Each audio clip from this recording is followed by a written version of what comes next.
आज हम सब भगवान श्री कृष्ण का जन्मोत्सव श्री कृष्ण जन्माष्टमी मना रहे हैं।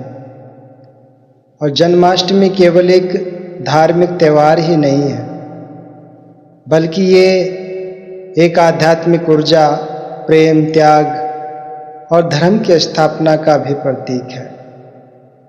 हम जानते हैं कि भगवान श्री कृष्ण जी का जन्म भाद्र मास की अष्टमी तिथि रोहिणी नक्षत्र आधी रात के समय, जब अंधकार अपने चरम पर था, तो उसी समय मथुरा के कारागार में देवकी और वसुदेव के घर श्री कृष्ण का जन्म हुआ।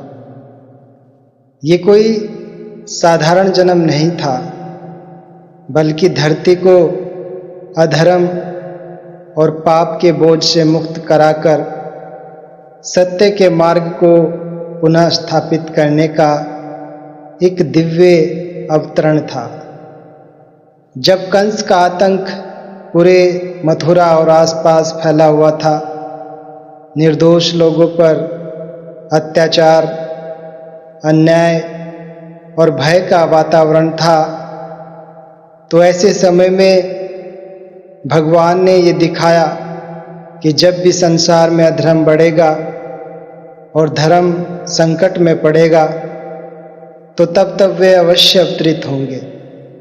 जैसा कि भगवत गीता में श्री कृष्ण ने कहा भी है कि यदा यदा ही धर्मस्य गला निर्भवति भारत अभ्युत्थानम धर्मस्य तदात्मान सृजाम्यहम्। यानी जब जब भी धर्म की हानि और अधर्म की वृद्धि होती है, तो तब तब मैं आपको स्वयं को प्रकट करता हूँ। कहने का भाव कि इस संसार में ईश्वर के सिवा कुछ भी सत्य नहीं है, केवल ईश्वर ही सत्य है और ईश्वर का नाम ही सत्य है। ईश्वर जिसे हम अल्लाह, भगवान, गॉड, वाहेगुरु आदि के नामों से पहचानते हैं। ईश्वर के नाम के बगैर इंसान की कोई भी कीमत नहीं है। ये उसी तरह है जैसे एक पक्षी जिसके पंख कटे हुए हैं, तो उसकी क्या कीमत रह जाती है। और एक गाय जो दूध देने वाली होती है, तो उसकी कीमत है, लेकिन जो गाय दूध नहीं देती है, उसकी आप कितनी कीमत डालेंगे। तो इसी तरह ये इंसान भी है। जिस इंसान के जीवन में इस प्रभु का नाम बस जाता है, तो उसका मोल पड़ जाता है। वो वास्तव में इस संसार में आने का लाभ प्राप्त कर लेता है। अर्थात इस नाम को जानने और जीवन में इसका व्यवहार करने से ही इंसान को लाभ होता है। इसी से इंसान की कीमत होती है। यही सत्य वस्तु है।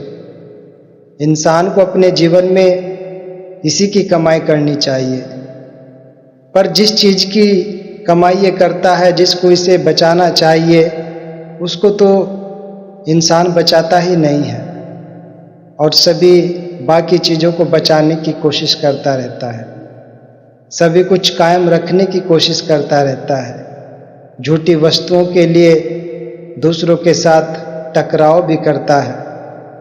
कहने का भाव, संसार के माया पदार्थों में उलझकर इंसान सबसे अमूल्य इस जीवन को व्यर्थ में ही गंवा बैठता है। जैसे एक सेठ का महल है और उस महल में आग लगी हुई है। नौकर चाकर भाग दौड़ रहे हैं। वो कह रहे हैं कि सेठ जी, अगर आपकी कोई कीमती चीज़ें हैं तो हमें बता दीजिए, हम उन्हें बचा लेंगे।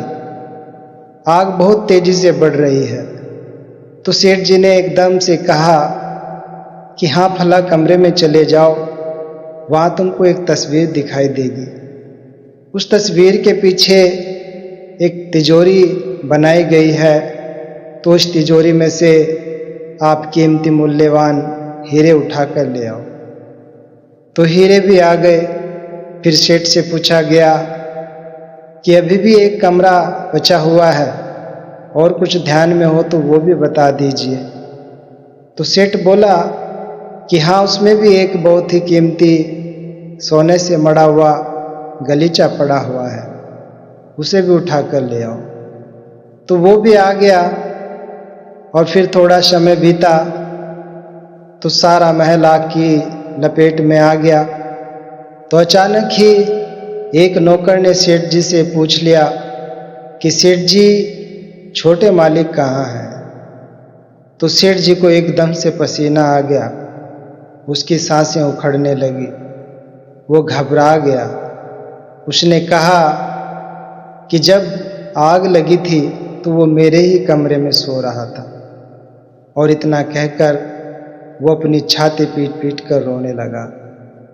फिर जब आग ठंडी हुई तो अंदर जाकर देखा कि उस कमरे में उसके लड़के की जली हुई लाश पड़ी हुई है। उस सेठ का रो रो कर बुरा हाल हो गया। वो कहने लगा कि सबसे कीमती वस्तु तो मेरा अपना बेटा ही था, पर इस माया ने मुझे ऐसा भरमाया कि मैं बाकी सब चीज़ें बचाता रहा, लेकिन जिसके लिए बचा रहा था वो चीज़ ही चली गई।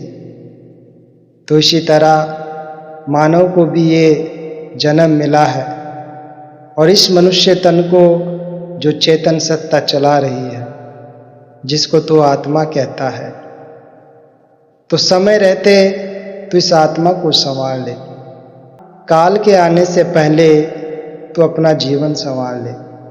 कहा भी है कि प्रथम भक्ति संतन कर संगा।